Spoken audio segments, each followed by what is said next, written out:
कहते हैं एक बार नारायण क्षीर सागर में शयन कर रहे थे। उन्होंने सोचा मैं एक से अनेक हो जाऊं, कि एक को हम बहुश्याम है, मैं एक से अनेक हो जाऊं। उन्होंने अपनी नाभि से कमल उत्पन्न किया और कमल से ब्रह्मा जी को प्रकट किया। ब्रह्मा जी अनेक वर्षों तक घूमते रहे कमल के नाल में, लेकिन समझ में नहीं आया कि मैं कौन हूं, मेरा जन्म क्यों हुआ है।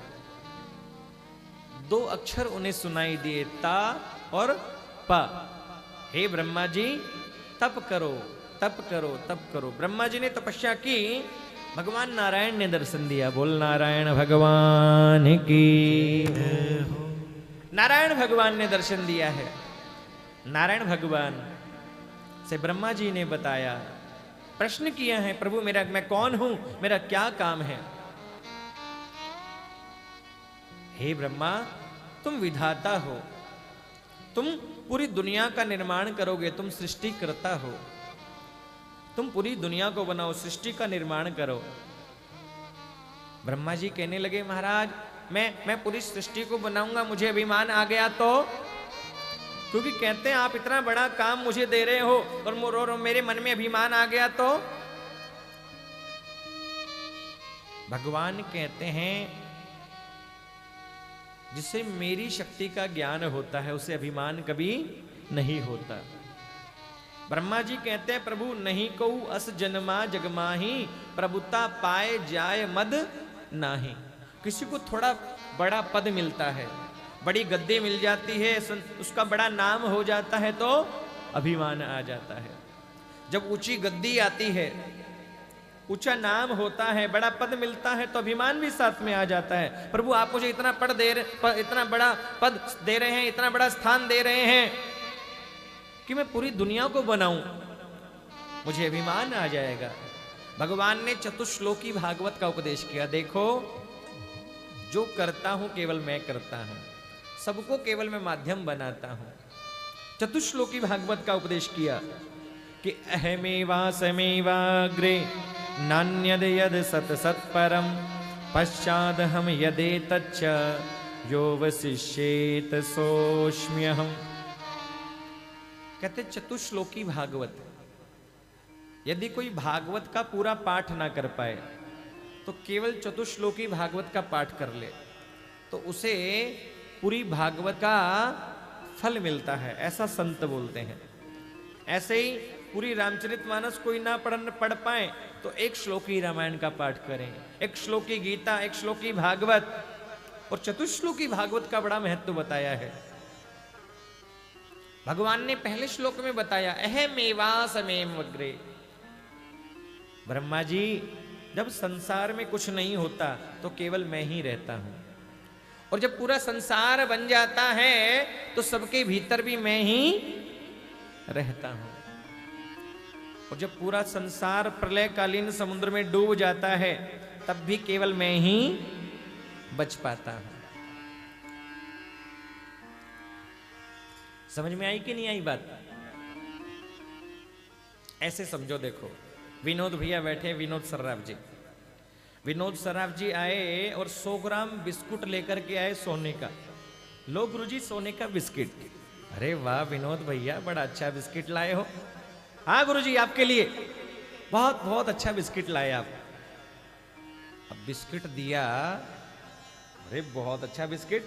अब उस बिस्किट को तोड़ा, अब एक बनवाया कड़ा, सोने का कड़ा, एक बनवाई चैन,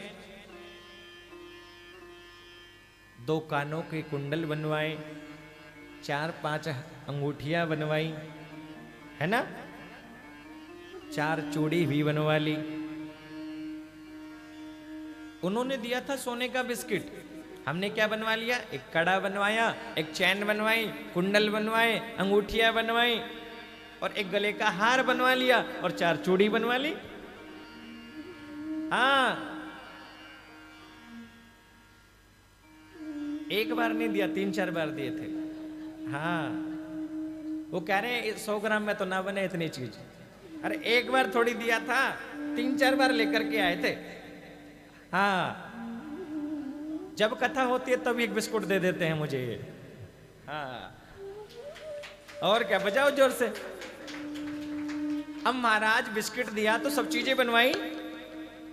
अब देखो उन्होंने दिया जब वो था सोने का बिस्किट, मैंने बनवाया तो वो हो गया सोने की वो अंगूठी, सोने का कड़ा, सोने की चैन, सोने के कुंडल, सोने का हार।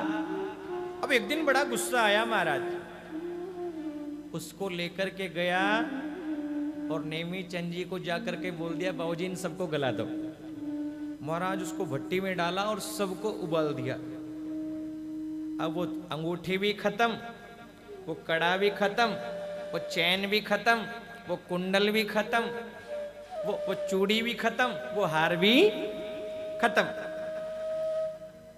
अब समझना जरा, विनोद जी ने दिया जब वो क्या था, नाम था बिस्किट, लेकिन था वो क्या, सोना। नाम अलग है लेकिन असली में वो क्या था, सोना। और मेरे पास आ गया तब वो क्या था, सोना। नाम अलग हो गया, ये अंगूठी, ये कड़ा, ये चैन, ये कुंडल, ये हार, ये फलाना, ये ढिकाना। लेकिन उन्होंने दिया जब भी वो सोना था, मेरे पास में था जब भी वो सोना था, और सबको उबाल दिया, सबका पानी बना दिया, तब भी वो क्या बचा, सोना बचा। गुरुजी ऐसे ही भगवान बोलते हैं, बोले संसार में जब कुछ नहीं था तो मैं था, और पूरा संसार जब बन जाता है तो सब में ही मैं ही रहता हूं। जब पूरा संसार प्रलयकालीन समुद्र में डूब जाता है तब भी केवल मैं ही बचता हूं। पहले श्लोक की व्याख्या की है महाराज। दूसरे श्लोक में बताया कि ऋतेर्थम यत् प्रतीयेत न प्रतीयेत चात्मनि तद विद्यादात्मनो माया यथा भासो यथा तमः। माया का स्वरूप बताया, प्रभु ने अपनी माया के बारे में बताया। बोले मेरी माया के प्रभाव से जो है वो दिखाई नहीं देता, और जो मैं हूं, जो जो जो जो है वो दिखाई नहीं देता, और जो नहीं है वो दिखाई देता है। ये झूठा संसार है, सबको सच्चा लगता है, और जो मैं सच्चा परमात्मा हूं सबको दिखाई नहीं देता। ये बात भगवान ब्रह्मा जी को उपदेश कर रहे हैं, और इसी बात को भोलेनाथ माता पार्वती को कहते हैं क्या, कि उमा कहूं मैं अनुभवे अपना, उमा कहूं मैं अनुभवे अपना, सते हरि भजन जगत सब सपना, सते हरि भजन जगत सब सपना, उमा कहूं मैं अनुभव अपना, उमा कहूं मैं अनुभव अपना, सते हरि भजन जगत सब सपना, सते हरि भजन जगत सब सपना। उमा कहूं मैं अनुभव अपना। हे उमा, कौन कह रहा है ये बात, कौन बोल रहा है, बोलो ना पीछे वालों। हाँ, भगवान शंकर कहते हैं, हे उमा मेरा अनुभव है, जो कभी मरते नहीं है। भगवान भोलेनाथ बोल रहे हैं, देवादिदेव महादेव बोल रहे हैं, हे देवी मेरा अनुभव है। सत हरि भजन, भगवान का भजन ही सत्य है, बाकी ये दुनिया सपना है।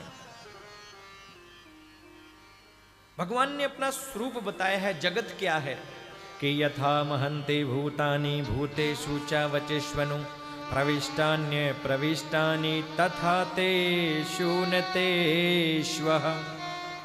जगत के बारे में बताया। बोले एक रूप से मैं सब जीवों के अंदर भी रहता हूं, और एक रूप से मैं बाहर रहता हूं। बोले हमारा शरीर 5 चीजों से मिलकर के बना है। क्या बात है, एक बार ताली बजाओ जरा। पृथ्वी जल अग्नि वायु आकाश।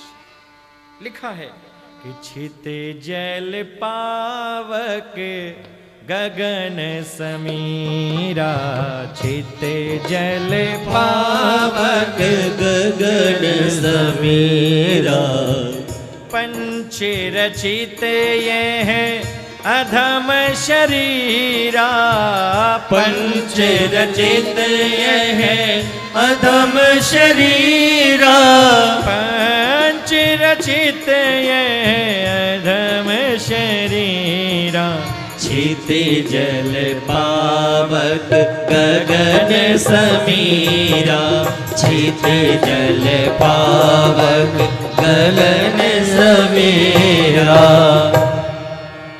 छित जल पावक गगन समीरा, पंच रचित यह अधम शरीर। भगवान कहते हैं 5 रूपों में, पृथ्वी जल अग्नि वायु आकाश के रूप में मैं मनुष्य में भी रहता हूं और मैं बाहर भी रहता हूं। अब देखो ये 5 चीजें हमारे शरीर में भी है और ये बाहर भी दिखाई दे रही है। पुलिस सबके भीतर भी मैं हूं और बाहर भी मैं ही हूं।